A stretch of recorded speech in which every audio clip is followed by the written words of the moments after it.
Thank you, Emerson. When you return to the hotel, be sure to contact Ralph promptly. Inform him that we will be en route to our destination. Remember, return to this school at 11 p.m.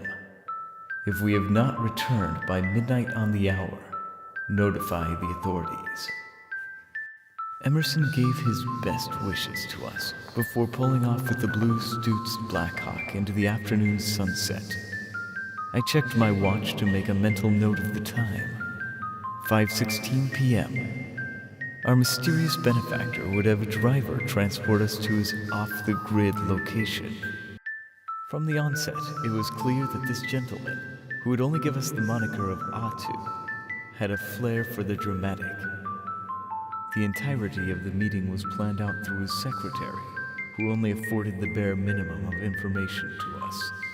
Ahtu was supposedly in the business of funding teams of underground research facilities all over the country. So we're currently in Pomfret. Okay, here's Abington. Elliot. But where is this Hack? I'm not seeing it anywhere. Solomon has taken to sitting on a bench while looking over the dossier we were provided upon our arrival in Connecticut. He has a map next to him, and his brow is furrowed from concentration. What seems to be the concern, Solomon? This little doosier is just like a riddle. I'm looking at the map of this town, and no neighborhood by the name of Hack is on here. Does it even exist, Bennett? Or is this another code name he's given us? The location is supposed to be confidential. As such, it could very well be. Solomon looks up from the map to fix his gaze on me with a raised brow. Bennett, Oh, you already know, right? I've said this in one form or another throughout this entire trip, but this all comes off as so shady. If I wasn't familiar with your credentials... I understand your concerns, Solomon. I am fully prepared to provide due compensation for any expenses, should this lead turn out to be a ruse. For our sake, I sincerely hope so. They're here. A black Cadillac Eldorado is pulling up to us at the school entrance, with heavily tinted windows. I could barely discern the driver making a beckoning motion to us with their white gloves. Solomon and I approached as they exited and opened the car door for us.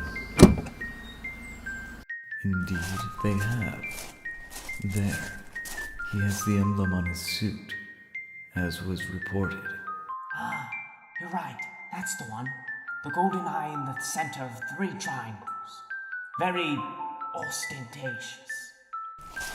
Excuse me? Yes, hello. Good afternoon.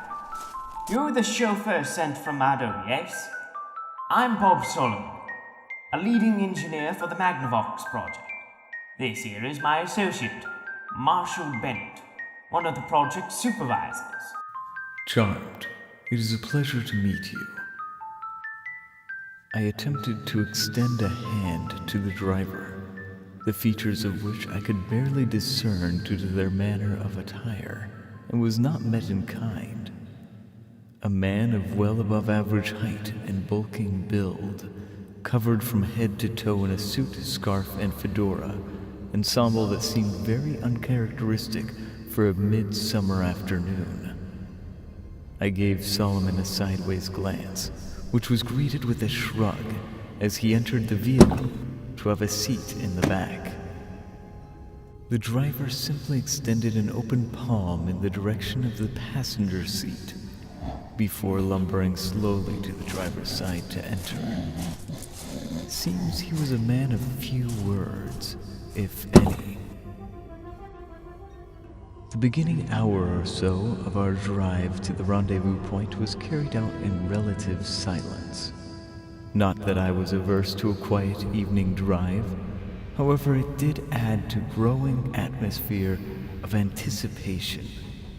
Solomon had taken to one of the complimentary Cuban cigars provided to calm his nerves. At around the 2-hour mark of our journey, there was quite a notable progression from the various, relatively rural neighborhoods of Pomfret to much more deserted locales. The roads were becoming more rugged, street lights and signs were appearing with less frequency, as were any buildings. These roads don't even have names. I'm not quite sure where we are now. I lost track once we passed the border of Elias. Solomon seemed particularly restless. I suspect his nerves may still be getting the better of him as we begin to pass by numerous foreboding signs. Keep out, private property, and the area is under surveillance, to name a few. Driver? Hello, driver! Are we headed in the right direction? Not that I distrust your sense of direction at all, of course. You see, well, it's just... we're not even on any road. These signs. Should we be here? Driver? Attempts to communicate by Solomon were met with dismissive hand gestures. The natural light of the sun was quickly fading, with the headlights now mostly illuminating the way through the brambles and rocks of this off-beaten path. In the distance, an archway of dilapidated masonry was coming into view. The driver seemed to make a muffled grunt as he pointed towards the badly weathered words etched across its surface. Barahak, we had arrived.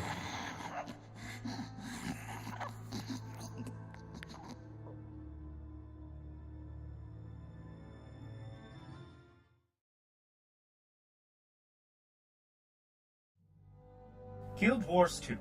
History of Tyria Overview. Before the Exodus. The oldest records on Tyria date back to approximately 10,000 BE, the estimated date for the Great Giant's extinction at the claws of the Elder Dragons during their last known time of awakening. The only known surviving sentient races at this time are the Dwarves, Forgotten, Jotun, Mursat, and Seers. Not much is known about this time, or the following 8,000 years, although it is known that the Mursat had betrayed the other 4 races and went into hiding from the Elder Dragons. The details of this betrayal are unknown, though the implications show that this is when the Mursat and Seers warred, with the Seers being brought nearly to extinction in the aftermath. Only Dwarven lore and Jotun stelae remain records of this time. Jotun lore also makes mention of an Age of Giants that occurred after the Elder Dragons began hibernating, where the various giant races, including Jotun and Norn, ruled over and guided Tyria, though the credibility of this is uncertain. Sometime after the fall of the Elder Dragons, the Char race united under their new Khan Ur and conquered the lands around them, said to travel north, then east along the Shiver Peak Mountains and ending in the lands now known as Ascalon. During this time, they warred with the Forgotten at the mountainous edge of the then Crystal Sea. At some point prior to 786 BE, the 6 gods arrived on Tyria at the Artisan Waters in Ur from the Mists, and later brought humanity to the world. It is said that the 6 gods brought the Forgotten to the world as well. However, this is now questionable given the dealings with the Elder Dragons. Regardless of their origins, the Forgotten were tasked as being caretakers as the 6 gods built Era and terraformed the land. Although Dewana and Melandru of the 6 gods encouraged humanity to be peaceful, Balthazar sought to make the world the humans' domain, and with his guidance, humanity spread. Currently, 786 BE marks the oldest records of humanity, being the time they arrived on the northern shores of Knitha and established the Empire of the Dragon in 510 BE. In 205 BE, humans arrived in Tyria and Ilona, establishing two kingdoms, Ur and the Primeval Dynasty. Over the decades, humanity has continued to spread, pushing into Krita and Ascalon and claiming them as their own. In 1 BE, Abaddon utilized the seer-made bloodstones to spread powerful magic to all races of Tyria. Although magic had existed prior to this, it was in a much weaker state. However, the ability to use magic brought races to war with one another and caused mass destruction and death. To bring an end to the suffering, the human king of Tyria, King Doric, traveled to the city of the gods, Era, and pleaded with the gods to take back their gift of magic. To do this, the gods took the bloodstone and divided it into 5 large pieces in Era. Although smaller shards were made from this, each large stone piece represented one of the 4 schools of magic: aggression, denial, destruction, and preservation, with the last piece being a keystone required should one ever want to reunite all 5 stones. To finish sealing magic, the gods used King Doric's blood and then threw the 5 stones into the largest volcano of the Ring of Fire, Abaddon's mouth. Abaddon, however, disagreed with limiting magic and rebelled against the other 5 gods. He transformed the Marinaganite civilization into ethereal demonic beings and waged war, assaulting the gates of heaven. However, Abaddon was defeated and cast down into the mouth of torment. The crystal sea's floor rose and created the Crystal Desert and the Desolation. The defeated god and his followers were imprisoned in the realm of torment, and the remaining gods destroyed all records of him on Tyria, going so far as to sink his Orient Temple and pull the Temple of the Six into the realm of torment with him. Having caused cataclysmic damage, the remaining 5 gods left for the mists, legends saying they went to create new worlds. This event was called the Exodus of the Gods. Reign of Humans. Historical records after the Exodus primarily focused upon humanity. Ever since 100 BE, the known world of Tyria, Ilona, and Kenitha was under the domain of the human nations Ascalon, Ur, Krita, Ilona, and the Empire of the Dragon. 2 years after the Exodus, Ur became an independent nation. Humanity continued to spread, eventually forcing the Forgotten into the Crystal Desert in 174 AE, where they became caretakers to Glint and guardians of the Trials of Ascension. Over the following century after the Exodus, human culture began to establish guilds, which became powerful groups in the nations. They began to hold more power, being the enforcers of laws and regulations in whatever means they desired. In time, their influence began to overlap, bringing conflicts. But this was not until the volcano in the Ring of Fire erupted, sending the 5 bloodstones across the land.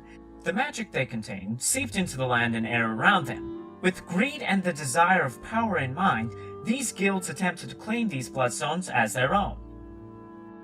Because so much power was in the hands of the guilds, the kings of Ascalon, Kirita, and Ur were unable to prevent conflict, and the First Guild War began, raging for decades.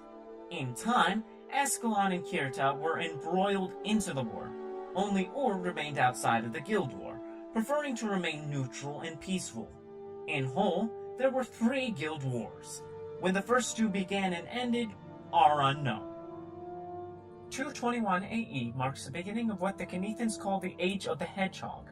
It was when the Kenethans made official contact and trade with the northern continents of Tyria and Ilona. In 300 AE, Karata became an official colony of Ilona. Although humans had lived on Karata since the time of King Doric, this time marked the beginning of the human-centaur conflict, as humans had spread out further and further into centaur lands. Karata then gained its independence 58 years later. 452 AE saw the first fall of a human nation. The Scarab Plague began, sweeping through Istan and wiping out the primeval kings. After the Scarab Plague subsided, the Great Dynasty was established until its fall after 127 years. The Great Dynasty was followed by Ilona's darkest times, the Shattered Dynasty era. Although wars raged on and the leaders changed, the human nation saw little historical effect until 851 AE. Lord Ordrin, through sacrifices and powerful rituals, became the first mortal to open portals into the mists. Although the portals lay hidden in dangerous lands, his eventual death brought new sport to both man and spirit. Tournaments of glory held within the Hall of Heroes. 2 decades after Ordrin first opened the portals to the mists, Abaddon began his plot to return and bring forth Nightfall. In 870 AE, the Flame Legions of the Char discovered the Titans, agents of Abaddon, at Hrangemer, worshipping them as gods of their own. Bethia Havocbringer rebelled against this new worship, raising an underground army to disrupt the shaman caste and their new faith. But she was defeated and sacrificed to the new gods. In turn, the Flame Legion banned all females from fighting in battle, forcing them into domesticated tasks, at homes and on farms.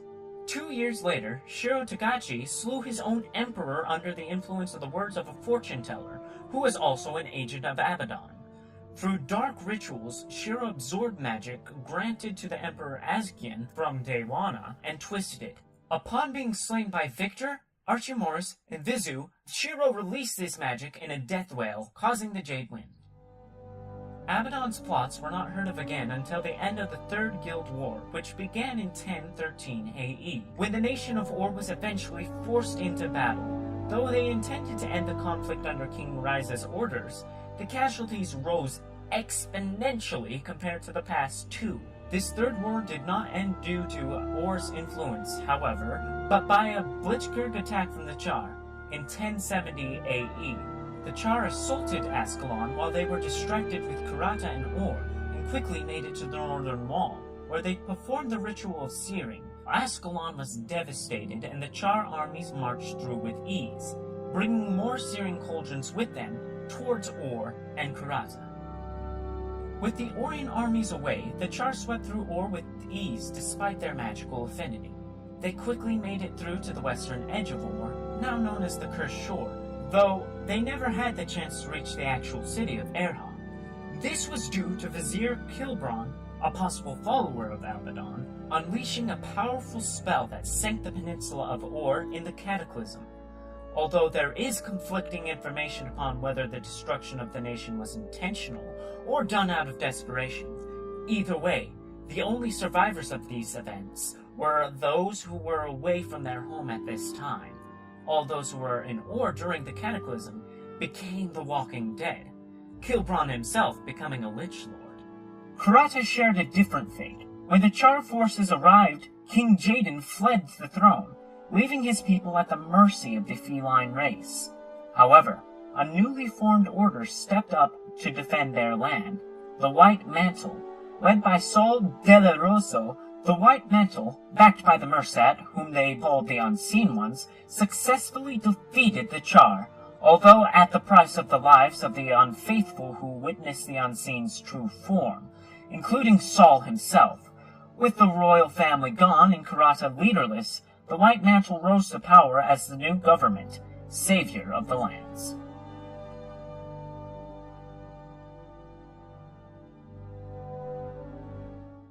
You focus on the wrong shit. Why these niggas talk shit? I pull out my car, then I pull up to the stars. Bitch, she wanna go far shit. I be on my Mars shit. You know I be soaring. They see me, I be scoring.